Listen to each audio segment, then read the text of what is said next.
ஓம் தத்புருஷாய உத்மகே உதரதுண்டாய தீமதுன்னோ நந்தி பரசோதியாத்.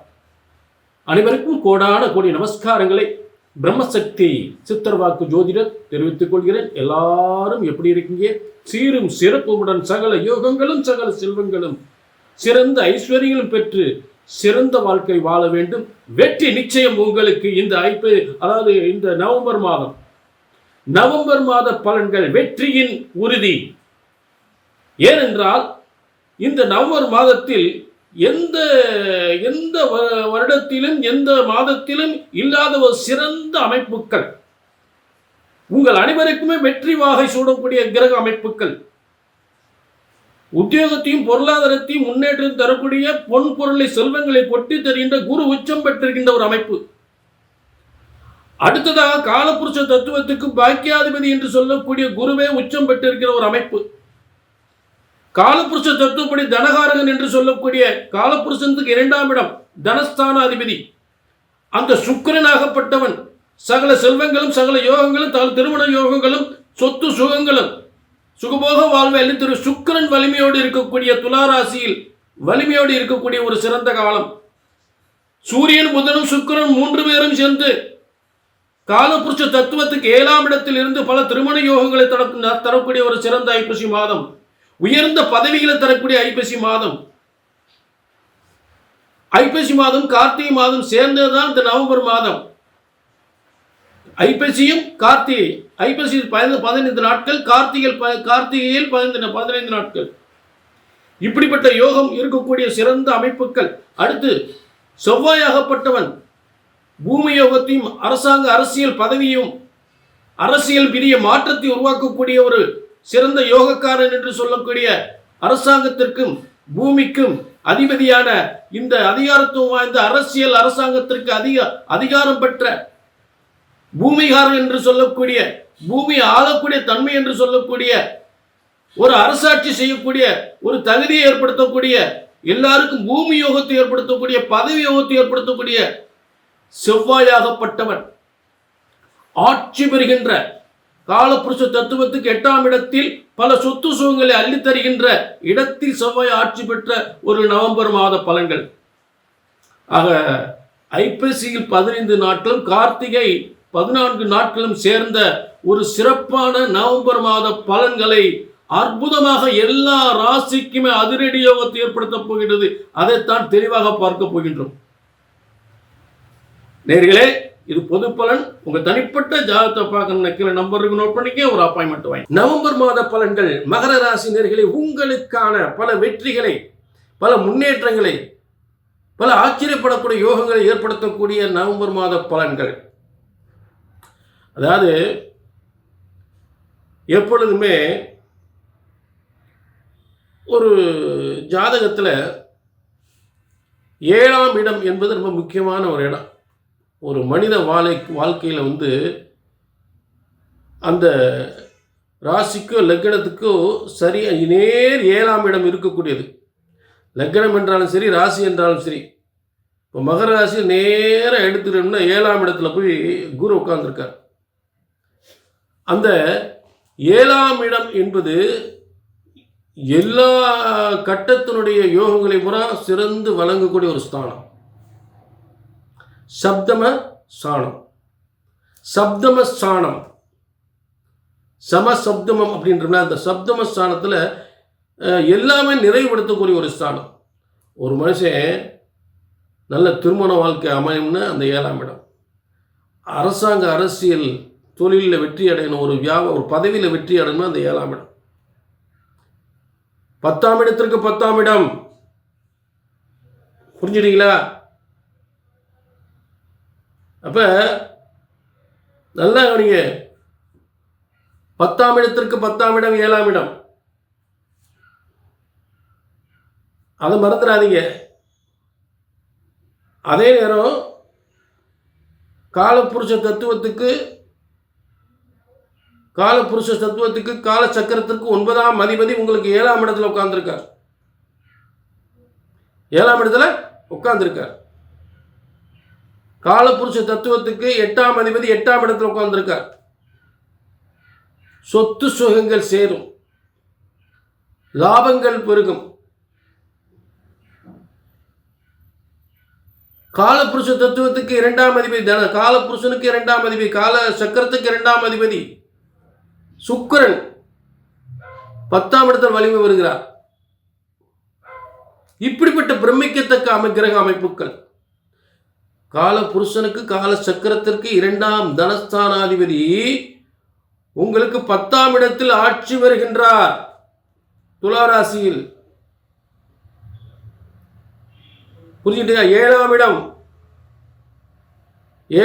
10ஆம் இடத்திற்கு 10ஆம் இடம் 7ஆம் இடம். அந்த 7ஆம் இடத்தில் குரு உச்சம் பெறுகிறார். ஆக இப்படிப்பட்ட 7ஆம் இடத்தில் குரு உச்சம், 10ஆம் இடத்தில் சுக்கிரன் ஆட்சி, மேலும் அந்த 10ஆம் இடத்திலிருந்து சூரியன் புதன் ஏற்கனவே இருக்கிறாங்க. இப்போ சூரியன் புதன் சூரியன் நீசமாய் உட்கார்ந்துருப்பார்.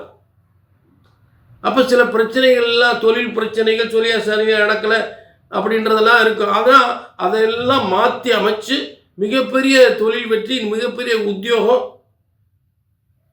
மிகப்பெரிய வியாபாரம், வருமானம், முன்னேற்றம், சொத்து சுகங்கள், வாகன யோகங்கள் தரக்கூடிய ஒரு சுக்கிரன் அங்கே போய் உட்கார்ந்துறார், ஆட்சி பெறுகிறார். தசம கேந்திர ஸ்தானத்தில் சுக்கிரன் ஆட்சி பெறுகின்றார். சூரியன் புதன் சுக்கிரன் இந்த 3 கிரகங்கள் 10ஆம் இடத்தில் அற்புதமாக வலிமை அடையுது. அதிகாரத்துவம் அந்த பதவியை தருவதற்கு 6ஆம் அதிபதி சுக்கிரனோடு சேர்கிறார். புதனும் சுக்கிரனும் சேர்ந்துட்டாலே ஆச்சரியப்படக்கூடிய யோகங்கள் உறுதியாக ஏற்படும். உங்கள் வாழ்க்கையில் உயர்வு என்பது உறுதி. உயர்வு என்பது நிச்சயமாக உறுதி செய்யப்பட்டது. பல முன்னேற்றங்கள் என்பது நிச்சயமாக உண்டு. முயற்சிகள் அனைத்தும் வெற்றி பெறும். என உங்களுடைய முயற்சிகளுக்கு அதிபதி, 3ஆம் இடத்துக்கு அதிபதி, உங்கள் திறமைக்கு அதிபதி அந்த குரு பகவான் 3ஆம் இடத்துக்கு அதிபதி. அவர் 7ஆம் இடத்தில் வலிமை வருகிறார். அந்த 3ஆம் இடத்திற்கு 5ஆம் இடத்தில் இருக்கிறார். 3ஆம் இடத்திற்கு ஒரு லக்னமாக, 3ஆம் இடத்தை ஒரு லக்னமாக வைத்து பார்க்கும் பொழுது அந்த 3ஆம் இடத்திற்கு 5ஆம் இடம். அப்ப அந்த 3ஆம் இடத்தினுடைய வலிமையை அதிகப்படுத்தக்கூடிய ஒரு இடம். புரிஞ்சுட்டீங்களா? ஆக பதவியை, மிகப்பெரிய பதவி யோகம், மிகப்பெரிய பதவி யோகம், மிகப்பெரிய செல்வ யோகம், மிகப்பெரிய சொத்து யோகம். அப்போ அந்த சொத்து யோகம் பெறணும்னா பூமிகாரன் வலிமையான பூமியார் எங்கே இருக்காரு? ஆட்சி பெறுகிறார். 4-11க்குரியவர். பூமிகளால் லாபம் அடைய முடியுமா? வீடு வாசல் அடைய முடியுமா? மனைவி மூலம் சொத்துக்கள் வருமா? மனைவி விட்டு மாமனார் வச்ச சொத்து கிடைக்குமா? நான் உழைச்ச சம்பாரிச்ச சொத்து கிடைக்குமா? நான் என்னுடைய உழைப்பில் சம்பாரித்த காசு வாங்கின சொத்து எனக்கு கிடைக்குமா? அது பிரச்சனையாக இருந்தது, அதில் தடைப்பட்டு இருந்துச்சு. ஒரு சொத்து வாங்கணும், எவ்வளோ சம்பாரித்து, கஷ்டப்பட்டு சம்பாரித்து ஒரு இடத்துக்கு பணத்தை அந்த முதலீடு போட்டு அந்த பணத்தை பத்திரம் போட முடியாமல் பல பிரச்சனைகள் ஏற்பட்டுச்சு. ஏன்னா கடனால ஏற்பட்டிருக்கும். அதெல்லாம் இப்போ அந்த நிலையில மாறி இப்போ பத்திரம் போடக்கூடிய அளவுக்கு மாறிடுச்சு. சொத்துக்கள் சேரக்கூடிய காலம், சொத்து சுகங்கள், வாகன யோகங்கள் பெறக்கூடிய காலம், பதவி யோகங்கள். ஏன்னா 4ஆம் அதிபதி காலச்சக்கரத்துக்கு 8ஆம் அதிபதி 8ஆம் இடத்தில் ஆட்சி பெற்றால் சொத்துக்கள் சேரும். அந்த 8ஆம் இடம், காலச்சக்கரத்துக்கு 8ஆம் இடம் உங்களுக்கு 11ஆம் இடம். 8ஆம் இடம் காலச்சக்கரத்துக்கு 8ஆம் இடம் பணபர ஸ்தானம், சொத்துக்கள் சேரக்கூடிய ஸ்தானம். மறந்துடக்கூடாது. காலபுருஷ தத்துவத்தை மறந்துடக்கூடாது. அதன்படிதான் உங்களுக்கு அமைப்பான கிரகங்கள் யோகங்களை கொடுக்கும். மறந்துடக்கூடாது. அதே காலபுருஷ தத்துவத்துக்கு 2ஆம் அதிபதி உங்களுக்கு 10ஆம் இடத்தில் ஆட்சி பெறுகிறார். காலபுருஷனுக்கு காலச்சக்கரத்துக்கு 2ஆம் அதிபதி, 2ஆம் இடம் தனம், வியாபாரம், வருமானம். அங்க 10ல் போய் ஆட்சி பெறுகிறார். அற்புதமான கிரக அமைப்புகள்.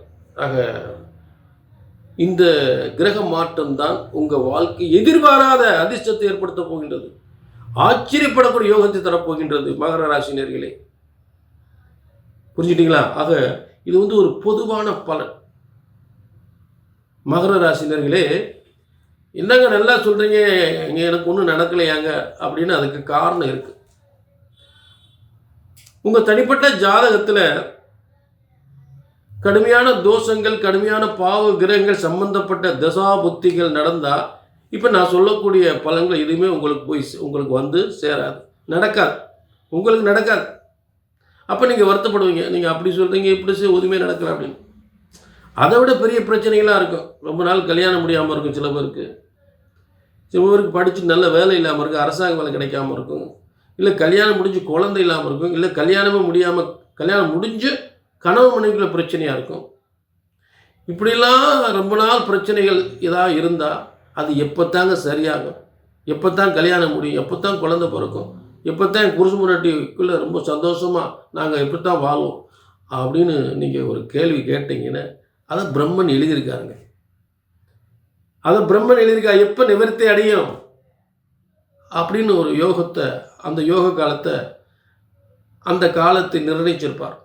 அதை தெரிஞ்சுக்கணும் அப்படின்னா கீழே நம்பர் இருக்குது, நோட் பண்ணிக்கங்க. வெற்றி நிச்சயம். ஆக 18 சித்தர்களும் முனிவர்களும் உருவாக்கிய சித்தர் வாக்கு ஜோதிடர் மீண்டும் ஒரு நல்ல நிகழ்ச்சி சந்திக்கும் வரை விடைபெறுகிறேன். நன்றி, வணக்கம்.